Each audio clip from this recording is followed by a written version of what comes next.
Hello. Welcome once again to Papa Nick's Music. I am, as always, your host, Papa Nick Lewis.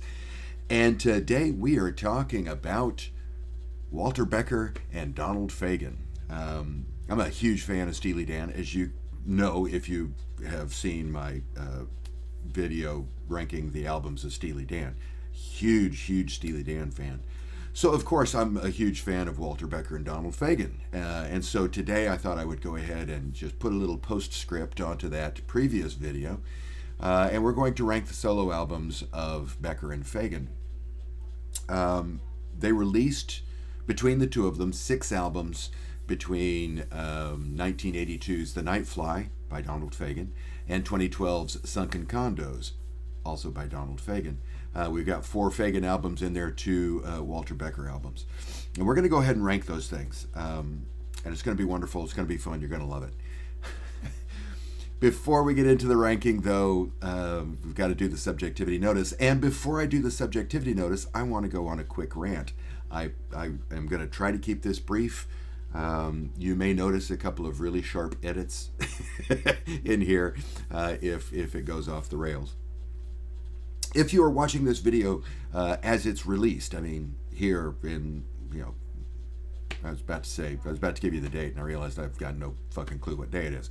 But if you're watching this video when it's brand new, then you no doubt will know that just this past weekend we had the Super Bowl. Ooh, the Philadelphia Eagles and the Kansas City Chiefs. It was a very good game. I very much enjoyed it. The point of my rant is this. In the days leading up to the Super Bowl, I as it always happens, I saw many people making some joking reference to the Super Bowl. I hear that American sports ball is going to be having some sort of sports ball championship of some sort this weekend, and I hope all of these sports ball fans really enjoy their sports ball contest. I love the way they keep using this made-up word sports ball as if that's clever. Or you might have seen something along the lines of, oh, I hear there's going to be a football game around the Rihanna concert this weekend. Oh, they tell me that there's going to be a football game in between the release of the new commercials this weekend. Now, before I go any further with this rant, let me make one thing clear.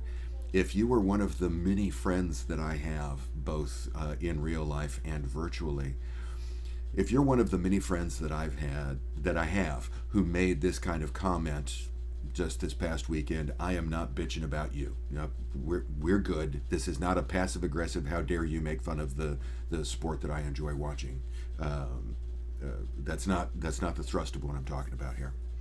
But that kind of comment frequently frustrates me. I find it irritating, and it's not because it's criticizing the game that I love or any of that nonsense. I mean, you don't have to like football. I enjoy football. It's the only sport that I enjoy, but I do enjoy football. And I don't get my nose out of joint if you don't like football. Okay, it takes all kinds to make a world, right? The problem that I have is that very often this kind of commentary carries with it the connotation that caring about a sporting event is somehow less than, right? It's an inferior activity. It's an inferior form of entertainment to the point of it is a stupid, actually negative form of entertainment. And here you get into the commentary that people make about things like, how stupid it is that they pay grown men millions and millions of dollars to throw a ball around in a field. People who make these comments very rarely make similar comments. How stupid it is to pay an actor millions and millions of dollars to play make-believe in a movie. I mean, we can make this kind of how stupid it is that we're investing this kind of time and attention to any form of popular entertainment, okay? So just right off the bat, No. But the thing that frustrates me about this is that, like I said a second ago, it's got this connotation of stupidity, this undercurrent that anybody who enjoys this must, they must be missing something. Why are you paying attention to football? You should be paying attention to something worth paying attention to. And this frustrates me because, to my eyes, this is a form of bullying. It's intellectual bullying. And I say this as a person who, in his younger days, was pretty, to my shame to admit, was a pretty staunch bullier of people when it came to intellectual product. I was quick to judge people based on their musical taste. I was quick to judge people based on what kinds of TV shows they watched or didn't watch, based on what kind of movies they went to or didn't go to. And I look back on it now and I shudder in horror at the things that I thought and the things that I said, the types of things that I would say in conversation.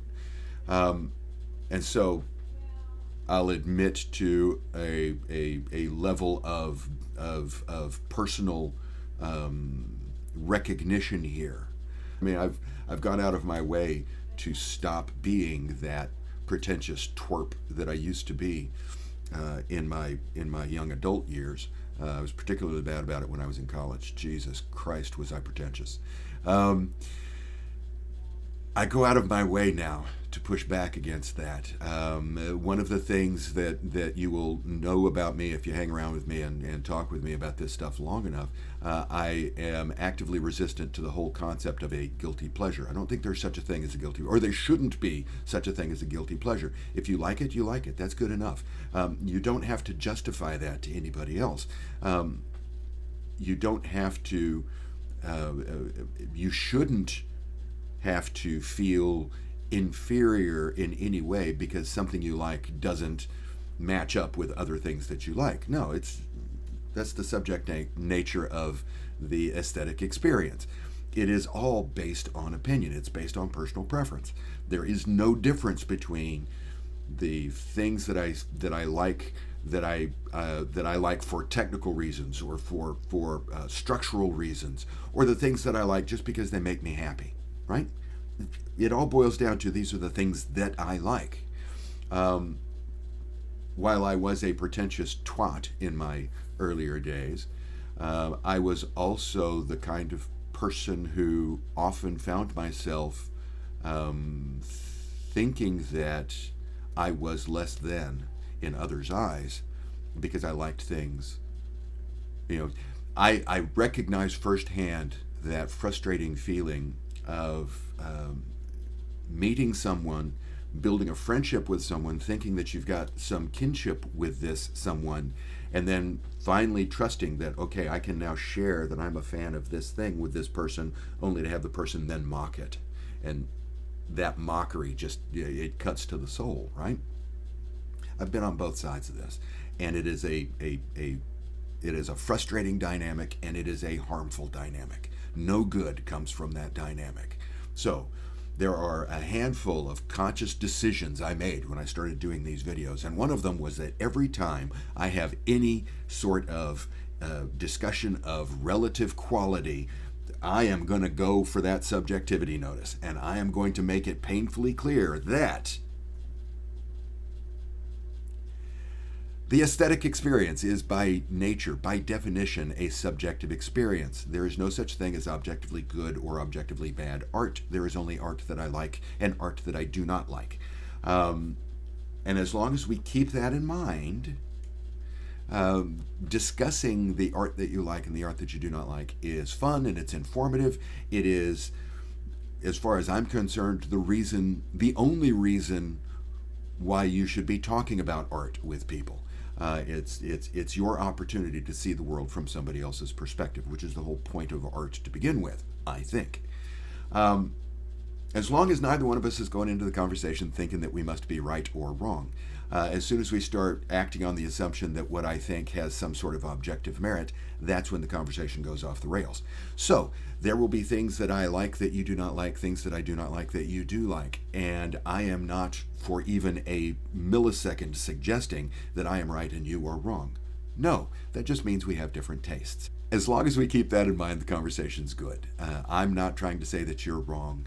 And similarly, if you leave a comment below because you disagree with something that I say, please don't try to tell me that I'm wrong. No, that's not the case. That's not the situation. Neither one of us wants to be bullies here, so let's not do that. We also need to talk about the ground rules. Although, actually, in this case, we don't, but I'm still going to go ahead and do it because it's a ranking video, so I have to give you my ground rules. My ground rules are that we only, here at Papa Nick's Music, when we rank albums, we rank original studio albums that have as their primary purpose being a collection of songs. Which means, okay, original, so no compilations, no re-releases, nothing like that. Studio, no live albums. The album, no EPs. And then finally, it has to be a primarily... Its primary purpose has to be a collection of songs, so no soundtracks, no Christmas albums, that kind of stuff. And while Donald Fagen has released live albums, we're not going to, that's the only place where we've got any real decision to make. There are some compilations of demos that you can track down, both that Fagen has done as a solo artist and pre-Steely Dan Becker Fagen demos. You can track those things down, but we're not going to. Those are all they're demos. They were not intended to be released, so we're not counting them. We're just limiting ourselves to the 6 studio albums that these two gentlemen released between 1982 and 2012. Okay? Okay. If you've watched any of my ranking videos before, you know that when I start thinking in terms of how to evaluate the relative quality of albums, the first thing I do is I assign letter grades. I think in terms of letter grades. And an average typical album gets a C. C is not a bad grade for an album. It just means it's an average album.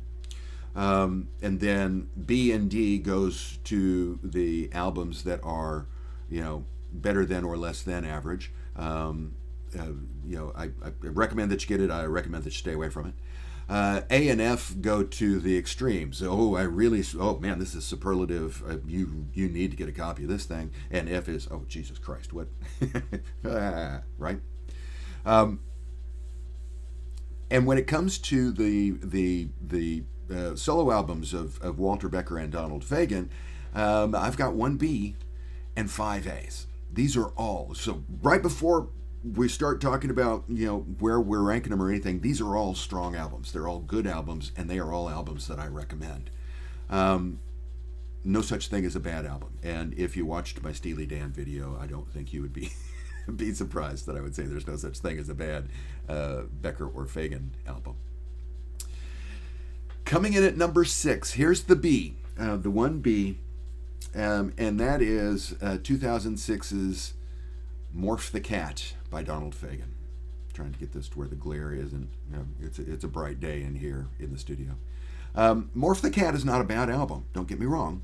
It's good.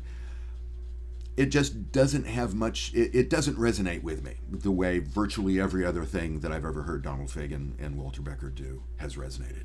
I can look at any Steely Dan album and I can vividly recall every song. I don't have to listen to the album. I can listen to it in my head. I don't need to actually play a physical copy of it. This thing, I need to I need to listen to it to remember which song is which, because it's never lodged. It's never insinuated itself into my psyche.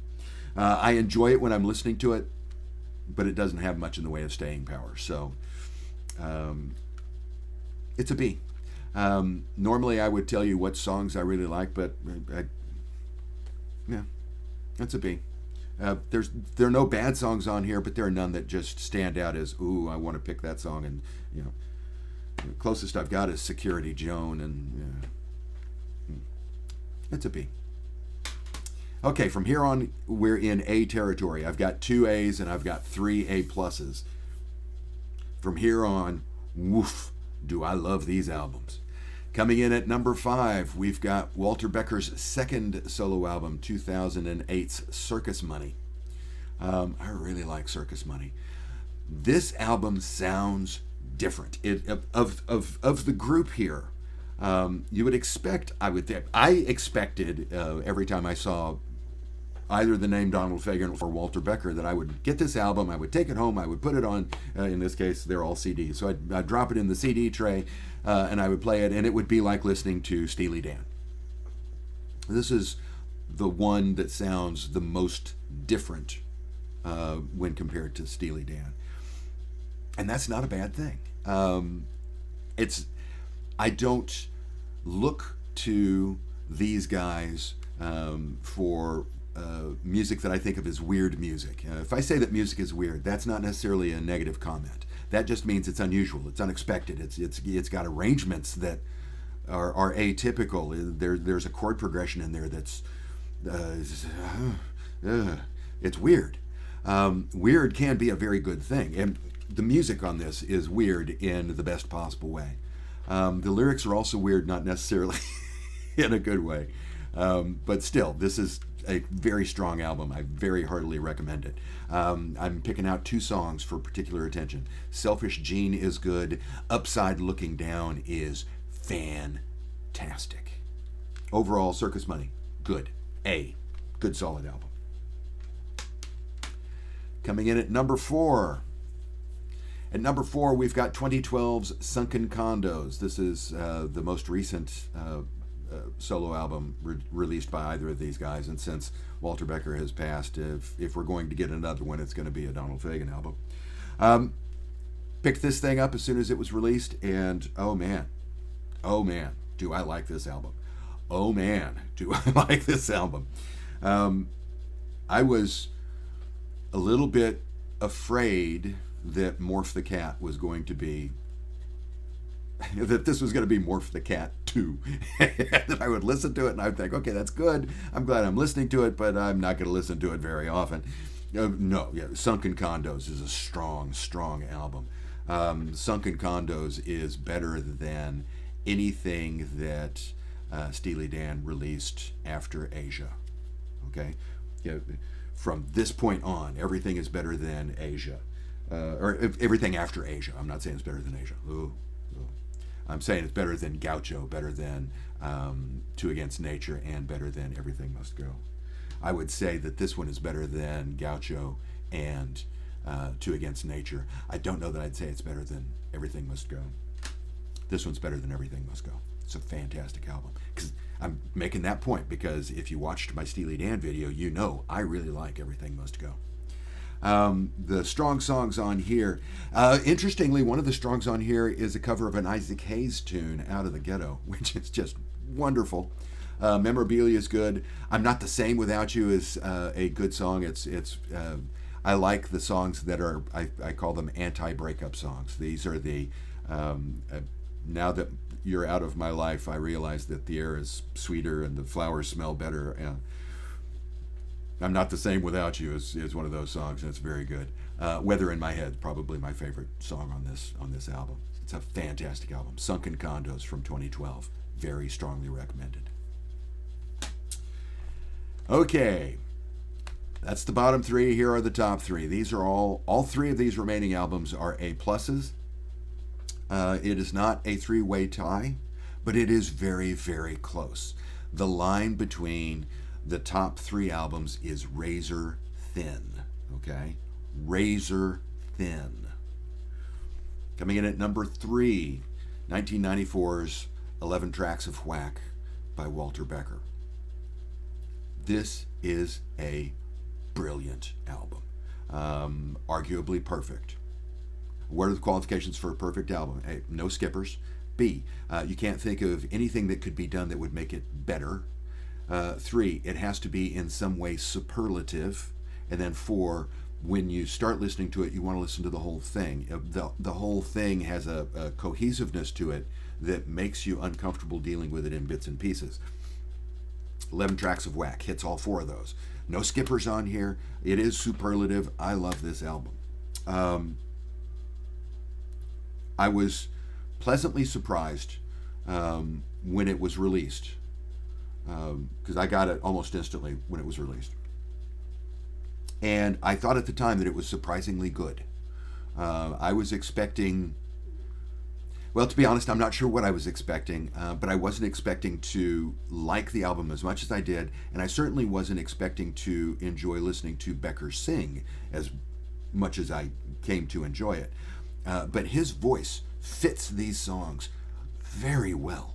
I mean, when I listen to Steely Dan, one of the things that consistently impresses me is how well Fagen's voice matches the lyrical content of the songs.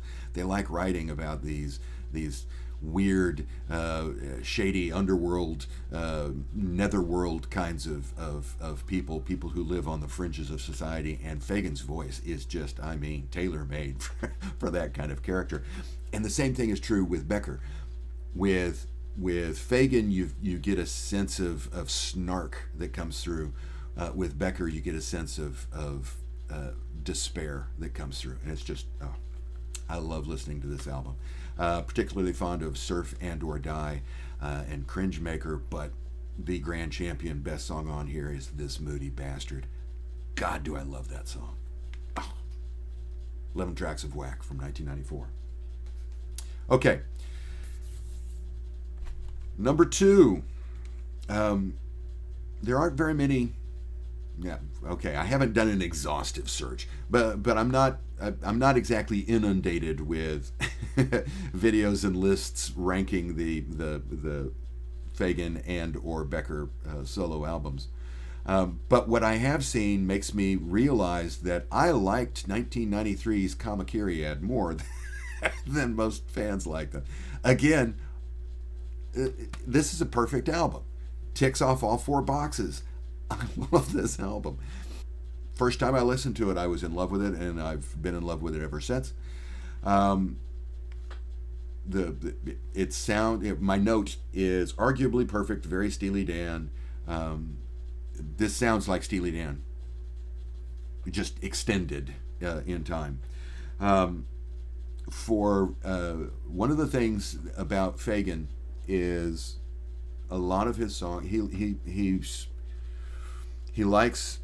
Yeah, I'm struggling to come up with a way to say something other than futuristic science fiction. It's not really science fiction, but he is very much a futurist. He writes.